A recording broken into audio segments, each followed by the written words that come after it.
Greetings, dear ones. I am Kryon of Magnetic Service. Oh, for many of you, you would say, sounds like the voice you've been hearing all day of my partner. I'll tell you what's happening. Channeling is a cooperative. It requires 2 angels. At least 2. The one that is in the body of the human being, and the one that you think is on the other side of the veil, whatever that means to you. Is there proof that this could be real? There is. But the proof is elusive. For it only occurs within each of you. In whatever proportion you need to know it is so, let the love of God flow into you today, so that when you raise from the place you sit, you'll say, this is real. You can't fake what I felt today, you'll say.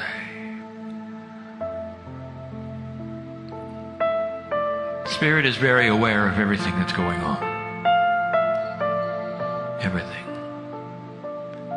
We are not apart from you even for a moment. The biggest test of life is for you to understand that. The biggest aha and realization that any of you could have is when you push open that door and find that we've been there all along. You find brothers and sisters and friends, a relationship that you somehow knew was there, that you feel so comfortable with, but that you'll go out of your way to deny all your life until it really comes to a point where you can't anymore. I suppose that is the Kryon message, and always has been. That there will be some who awaken and some who do not to the potentials on the planet, and those who do not will be not judged. And those who do not will not be put in another category, and those who do not will not have anything bad happen to them that is apart from those who do. For that would be unfair, it would be judgmental.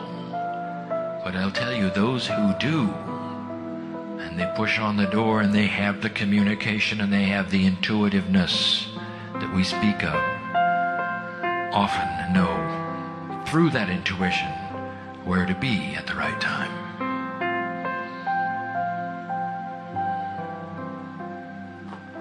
So welcome to this, a time for some of you which is pleasure, for others of you which is learning. We are very aware of what goes on here today. We know why you're here. We know of the ship that you are upon. We know the destination of where you're going, and we know each of you intimately. And we know of your lives. We know of the difficulties, the challenges. We know the secrets. And there is no judgment of any. There are those who say, if this is truly what's happening, I'm just a little uncomfortable. You're always around me. What if I want some privacy? Impossible. Because privacy is not anything that is known in the universe by creatures like you. You are angelic, divine. You're always a group. There are always those around you. You are never alone. And you've heard that before, haven't you?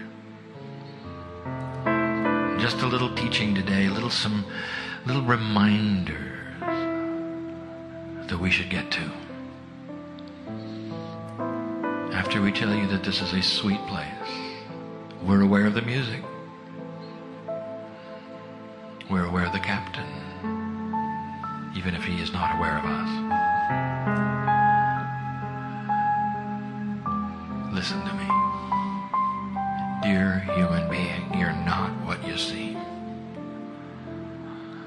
Do you understand? understand why you're here. Maybe it's so that you could take a few days off and really listen to the voice inside you. Oh, not the one coming from my partner, and not even the one coming from the other side of the veil that you call Kryon. But a cosmic connection where all of the truth on earth resides in every cell of your body, should you ask for it. Masters each you are. That's what we teach. And some of you know that I'm right. There are those who sit in this place who have healed themselves, who otherwise might have passed on. Did you know that? Did you know that there are 3 of you here that may not have been here if you had not had the free choice to change your contracts? Did you know that? Then you know who you are.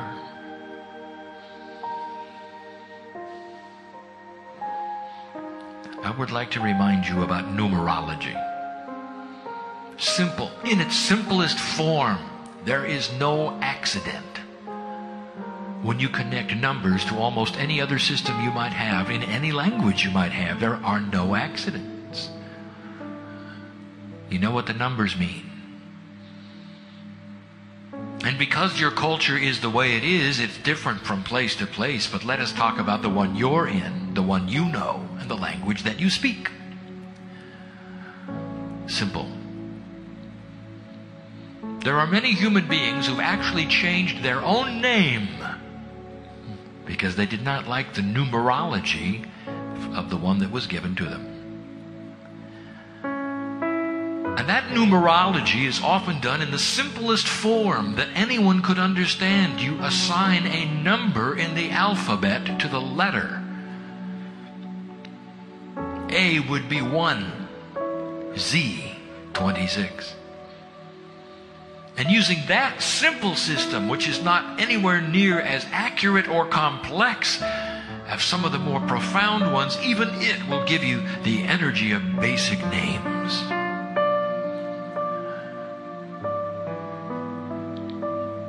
And so when you start it, you find out that Kryon is 11. But we told you that a long time ago. 1989 is when I gave my partner all this information. 1993 when it was published, and those who would read it said, "Oh, that's interesting, he's an 11. You know, let me remind you of something. In 1987, you had the harmonic convergence, which was then celebrated in 1992 and somehow became the 1111. Each time you see the 1111 or speak the 1111, it speaks of the shift. 11 is the shift. How many of you see 1111 on the clocks? And if you do, it's not scary information shift. You think it's an accident, perhaps.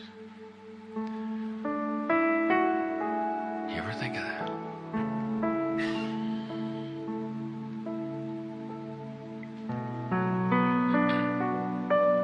Here you are in the 11 energy. Let me give you a lineage of storms.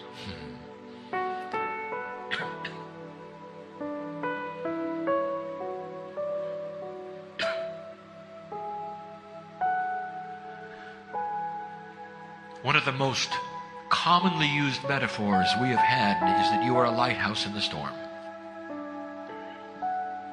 Now perhaps even this message will give you more information about what we're speaking of. A lineage of storms. We told you, and you can find it in the writings which were published, that at the end of the 90s, perhaps in 1999, there would be a man on earth create chaos, a leader. Some say that it was in Kosovo. Some say his name was Saddam. Some say that it prompted what you would call the Gulf War, and it had the energy of 11. And those who were astute saw that energy as a precursor for what was to come, and indeed what came was on the 11th of September. The two numbers that have been associated with the shift and the Kryon energy from 1989, the 9 and the 11. It's become a noun, 9/11. Brought to you in Manhattan in order to stir the earth, and it did, and it will, right on schedule. And as we've said before, there was no prophecy because this was the new track. It had to happen. And there is the numerology for you to look at. Magnetics, interesting, you might say. Even broached today. More than you know, more than you think, and how it's related even to your lives. The magnetic grid of your planet speaks to your cellular structure, including spiritual information. It is a communication link. We told you this early. Has to be there. It is created through a dynamic engine where the core of the earth moves at a different speed than the crust. That's the engine that creates the magnetics. Basically, because of temperature. Think of that. That is the engine that creates the magnetic grid. When the magnetic grid shifted, you had to know something was going on in the middle of the earth. It doesn't just shift. It wasn't an angel pulling on it. The Kryon grid group came in 89, left in 2002, and that's when the major amount of work was done. And you thought we were all up there pushing and pulling on the grid, didn't you? And you're wrong. We were at the core of the earth. That's what we were doing. And it got moved because of the geology that is responsible for it. And that is how it got moved. So you might say it was a Gaia project with Gaia's permission. It actually changed the Akash energy, which is defined often as that energy which is the potential connection to you and your higher self. Ascension energy, the Akash of the planet. All of that appropriate. And then you had the tsunami. And you might say, how is this appropriate for the earth? I will tell you, it had to happen. The earth had to shift in that fashion, in that way, in order to cooperate with the speed differences that we were creating between the core and the outer crust. And that is what changed. And that is why the grid is like it is today. And that is why the tsunami happened at all. Well, crying it isn't fair.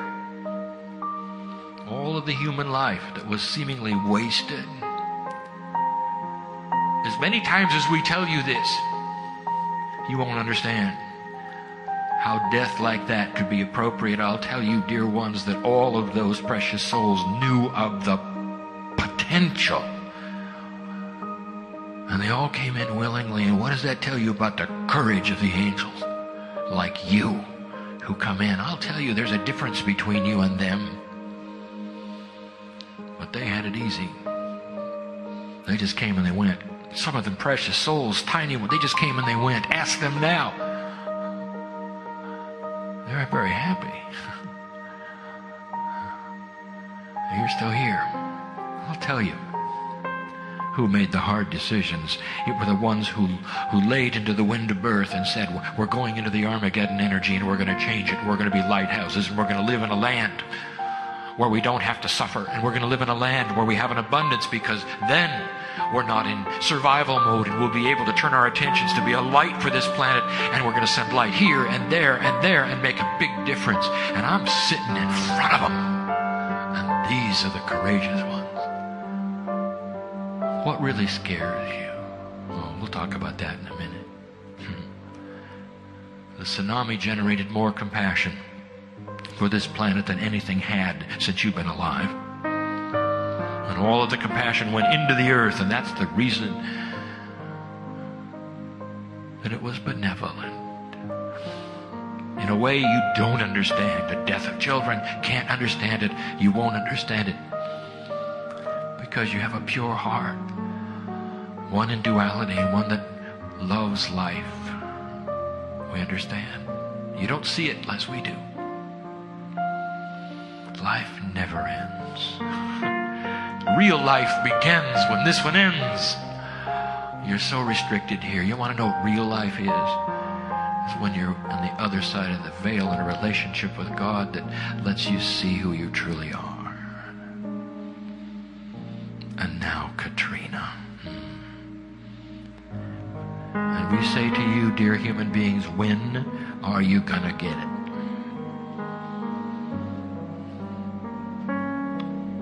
We started telling you about the earth shifts. You got to see them coming. You saw the warming of the oceans. You should have known. 7 years ago, you made plans even to strengthen the levees, and you said, well, not yet. Plenty of time. Did it have to happen like this? No, it didn't. But so often is the case that these things have to happen the way they do so that you will finally get it. And put the solutions in place. You have the time, you have the technology. The earth is warming before it cools off, and I will tell you that these storms will be normal for years to come. The perfect storm is going to visit you over and over. Time to make changes. Oh, and by the way, how many of you did the numerology on Katrina? Guess what? It's an 11. All part of the shift, all part of the appropriateness. How can death and destruction be appropriate, dear Kryon? It's about free choice, dear human beings, to believe or not believe, to prepare or not prepare. How many, watch, will go and challenge nature to do it again? Pump out the city, make it wonderful so it can happen again. What are you going to do with the levees?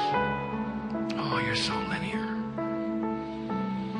And all the planning that goes into correcting the mess and soothing the hearts of the lost,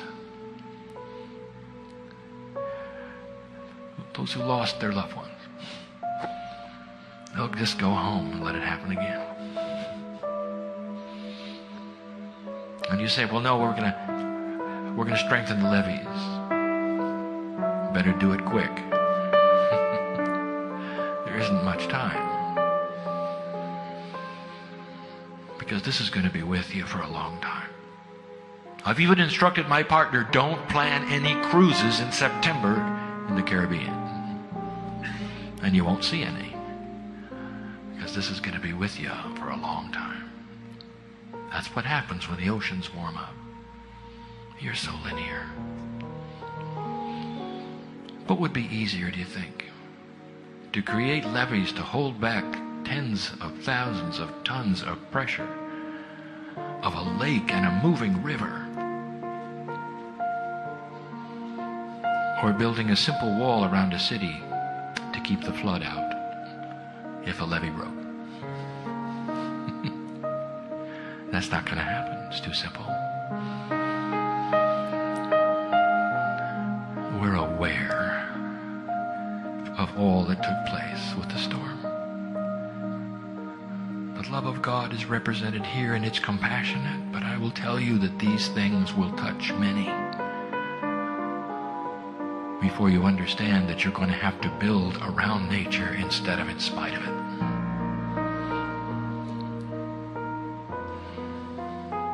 Then there are those who say, well, let's talk about a real storm. What is the greatest storm you can think of? It would be a spiritual storm. They would say, some people, The biggest storm was in creation. We've heard about the angels and the devils and the fight from heaven and hell and how earth was created. That must have been quite a battle. Let me tell you, there was no battle. There was no storm. You are here under the auspices of the love of God. And when you return home, that's what's there. Some have said, well, no, it's the struggle of life on the planet. There's the good and the evil and all of these things. And the angels and the devils here, they're after your soul and they're pushing and they're pulling. And you got the duality and it's hard to walk from one place to another and know what to do. Well, that's no storm there either. Human being, the most glorious master on the planet, was a human. The best, most divine things on the planet have come right out of human cellular structure, and the most evil, decadent things you can imagine, the blackest of the black, the most awful, also belong to the human being. It's you with you. That's a storm? Not really. That's just human nature. You live with that all the time. No, there's something bigger. I'll tell you where the real storm is. It's in Jerusalem. It's at the fulcrum of 9/11, of the shift of earth. That's where the storm is. The battle from the old to the new. Do you realize just how old and entrenched those areas are with consciousness? Did you understand, dear human being, that if you live there, if you were born there, if you call yourself a Jew and have gone there, there is no hope that you will solve your own problem. It's too big. It was designed that way. It's going to require outside help, and guess where the help's going to come from? Light workers who understand the shift and are not afraid of it. And see a bigger picture. Oh yes, they will give of their resources and their time and their energy, and they'll help these who are stuck in the storm, who don't know about what you do. But when it's all over, you will then move back, regroup, and shine your light on Israel. I will tell you yet again, there's the storm. You want to advance a more calm weather on the planet? I will give you a way to. How would you like to skip over the next few years of learning and earth moving and earth shaking? You shine your light on Israel. Let them make wise decisions based on a light you shine in their dark place, and start healing that land, and the rest will calm down, including the weather. Too simple, Kryon. Too bizarre, too spooky. It's connected, and you don't believe it, do you? I just told you that human consciousness was responsible for a slowdown in the Earth's core.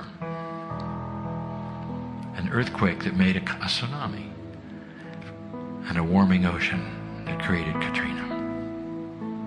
It's connected. The shift is upon you, dear human being, and here you sit in the middle of it. What is your greatest fear? What is your greatest fear? Are you afraid of storm? Perhaps you have been watching your media and you'd say, oh, if that were only me. I'm so glad. What would I do if everything I owned was simply blown away? I had nothing left. Where would I go? What would I be? Maybe you're afraid of that. You live in areas where that can happen to you, where weather may come and take what you have. Some of you have said, well, I'm more afraid of the earth moving. I live in a place where it could move greatly, and the same kind of devastation and the same kind of thing would happen to us that we've seen in a hurricane. That's what I'm afraid of, you say. What's your fear? Isn't it interesting, right this minute you pass over Earth at the bottom of the ocean, right this minute, which is volatile and ready for shift. Did you know that? It's happened before up here. There are certain parts of the earth that are ready to move, and they will. My partner said to me not long ago, as he sat in his home enjoying it, "Dear Kryon, I don't want to lose my home. I don't want my city in ruins. I don't want the big earthquake to happen in California. Is it appropriate to pray that it does not happen?" And I said to my partner, "No, it is not appropriate." And he said, "What is appropriate?" And I said, "To hold your space as a lighthouse so that when the earth moves, because there are enough of you here, including you, it won't move near to the degree it would have otherwise." And so he said, "So it will move." And I said, "Of course it's going to move." Any doubt? And then I said to my partner, "If you lost everything, would you do it for a higher good?" He hasn't answered me yet. It's tough, isn't it? What are you afraid of? Let me give you something to think about. Blessed is the human being that knows that there is no loss when they accept the love of God in their life. You can have peace over the most amazing things that take place and walk from place to place, realizing that what you have is your divinity and everything else doesn't matter. Just stuff. What are you afraid of? There is no energy on the planet that can take your divinity. What are you afraid of? Things? Death, perhaps? Oh, you've done that many times. That's just moving from one energy to another energy. Oh, I understand the humanness of it. All right, understand this. You're here for a reason, and we don't need you to leave and grow up and take 20 years to get here again. We need you to stay here now, dear human beings, and shine your light so completely that if and when such a thing should ever happen where you are, that your light will be so strong that it will be less severe where you stand. And in the future years, maybe some of you will be put in a place where you'll say, "This is what Kryon was talking about." You're connected to everyone in this room. Did you know that? And they'll know you. They'll remember this cruise. They'll remember these words this day, and they'll think about you. And you'll be instantly connected to everyone here. That's the way it works. You are in the middle of the shift. If you want to send any kind of light anywhere, you will send it to those in charge who are supposed to have the wisdom of planning. For them to understand there is no way they can thwart this nature. It is changing. It is shifting. This is not a renegade storm. This is the new paradigm. And we told you it was coming, and here it is. There'll be another one. And even another one. Maybe it's time to cooperate with the Earth's energy and say, how can we build differently? How can we do things that make more sense than trying to hold back nature? Why don't we somehow do something that actually cooperates with it but keeps us in safety? Those are the plans you should be looking at, and they're there, and they're smart, and they're wise, and no one has thought of them yet. Because they're new paradigm thinking for protection. When you start doing these kinds of things, then you won't have the catastrophe that you had.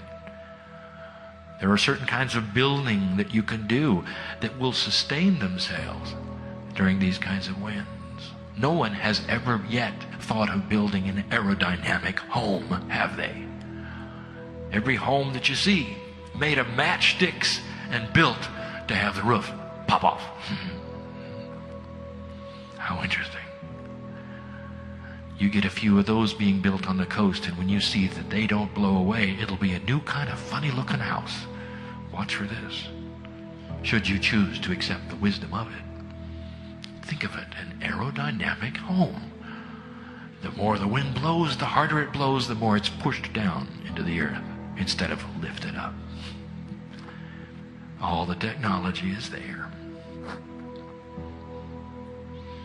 So many things for you to do that are there that will cooperate with a new paradigm instead of forcing it into one way or another. I'm almost finished. This doesn't have to be a long message.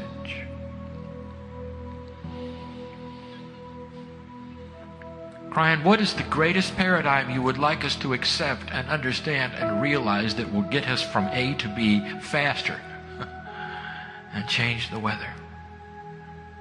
And I'll say to you, funny you should ask. Angels? What are you afraid of? You afraid of somebody's going to rip the love of God out of your heart? It can't happen. It cannot happen. You are completely 100% protected in that aspect. You're never alone. Accept the new paradigm that you are more than you seem. You have days to look at nature, to sit alone perhaps and ponder the ocean as it wanders by. And I want to tell you, maybe this is the time in your own consciousness where you might ask the question, is it true or not true? Could it be that I am bigger than I seem? Could it be that I'm eternal? Could it be? And if I am, what does that mean I'm here for? And I'll tell you the big question. Can you open the door and let us in or not? Some of you are so new at this. Welcome to an energy that was always destined to be upon you should you ask for it. It's an energy that suits you so well. Oh, light worker.